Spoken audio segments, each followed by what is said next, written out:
Nananawagan lang ako kay Mr. President, kay Attorney Claire Castro, kay First Lady. Mr. President, kahit si Attorney Claire na lang, pwede po ba akong humiling ng kahit ilang pirasong words lang na pwede ko isampal sa mga DDS na ako ay hindi vlogger ni Mr. President? Sir, siguro kilala niyo ako bilang si Aling Marie. Pero hindi niyo ako vlogger.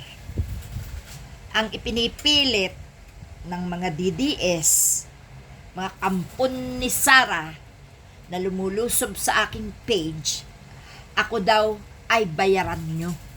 Bayaran niyo ba ako, Mr. President? Siguro naman kung bayaran niyo ako, mayaman na ako, no?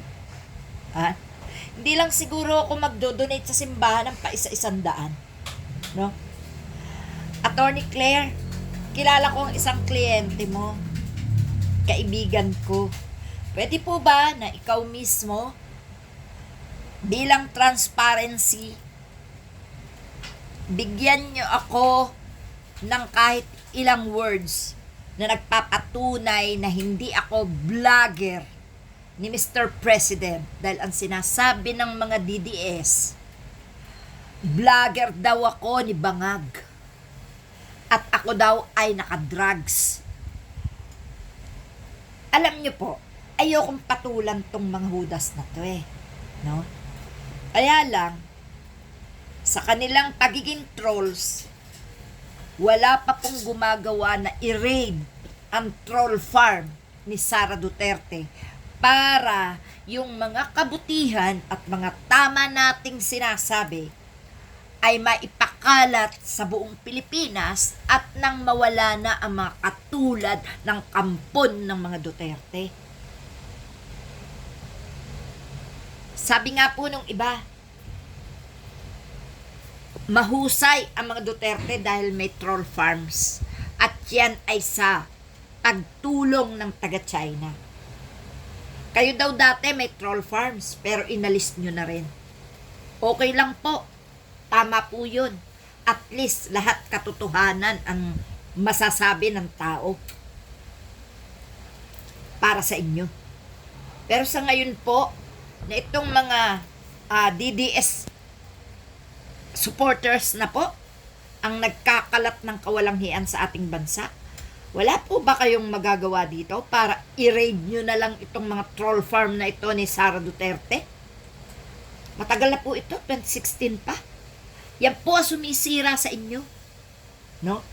At kami, bilang mga simpleng mamamayan, mga ordinaryong tao, na mga naging vlogger dahil ipinaglalaban namin ng bansa at kung sinong matinong politiko, talagang hindi nila kami tinatantanan.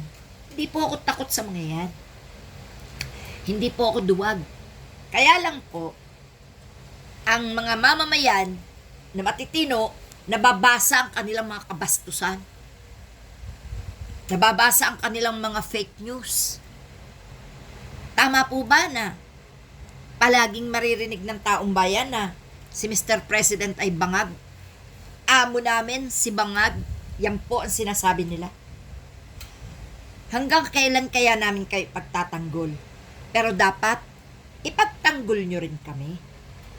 No? Hindi namin hinihiling na kami magkapera sa aming pakikipaglaban. Hindi namin hinihiling na kami ay inyong kilalanin. Hindi rin namin hinahanap na kami sumikat. Ang habol namin dito, mawala ang lahat ng kasamaan dito sa atin sa Pilipinas. Isipin nyo, etong mga DDS supporters na to, eto ang ginagamit ng mga Duterte para makuha nila ang Pilipinas at maipalaganap nila ang katarantaduhan nila. Pagiging sindikato, mafia, mga terorista, mga magnanakaw. Tingnan nyo yung mga dating matitinong senador. Ngayon, puro magnanakaw. Pwede po ba, Mr. President? Kung meron man po kayong mga vloggers, wala na po akong pakialam doon. Pero ako, taas noo ako na naging vloggers na kahit sinong politiko, hindi ako nagpahawak. Kasi lumalaban ako ng patas. No? Lumalaban ako para sa bayan, hindi para sa pera. Kaya pwede po ba humingi ng kaunting ilang letra lang na patunay na hindi nyo ako vlogger? Yan lang po, Mr. President and Attorney Claire. Please lang. Kung napapanood nyo man ako, please lang. Dahil ako, nakikipaglaban ako para sa tama, hindi para sa katarantaduhan. Salamat po.